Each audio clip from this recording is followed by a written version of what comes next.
Welcome back to Red Raider Weekly.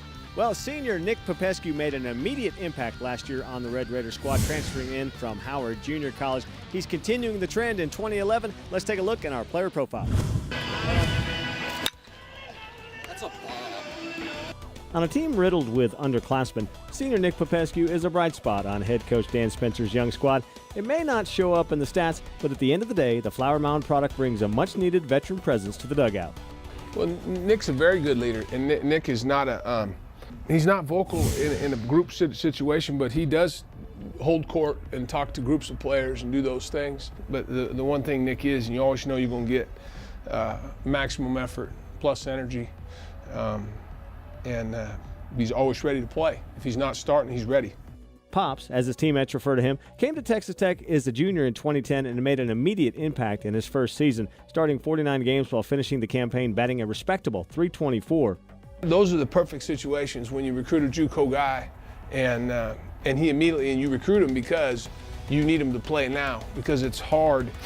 It doesn't work well when you recruit a junior college player and he doesn't break your lineup and make an impact because he's used to playing, he comes in and now he's not.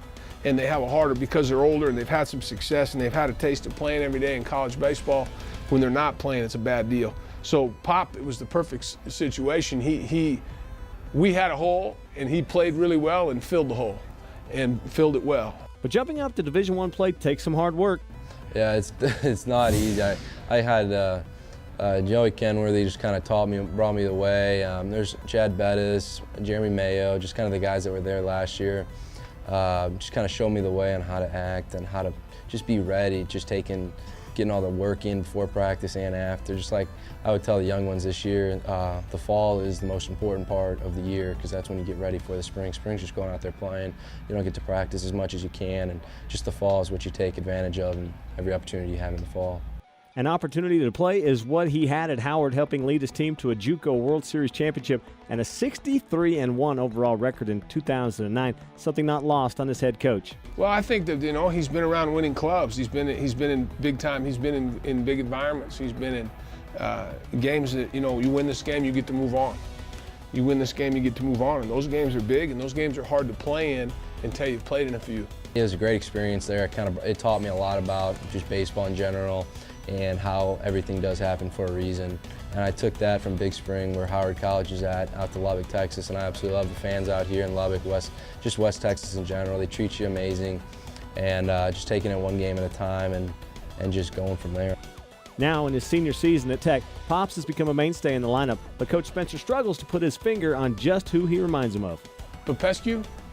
See, Popescu to me, he'd have to be like, I'm trying to think of an old guy, because Pop, I always, he's 21 going on about 44. It's Billy Buckner right before he retired. It's, he's a wise guy. He's got a lot of wisdom for a guy his age. He liked Pete Rose when Pete Rose was 45 years old and still coaching the Reds and playing for him. Coming up after the break, we have the highlights from the 3-game series against the Kansas Jayhawks. Sit tight, more Red Raider Weekly coming up.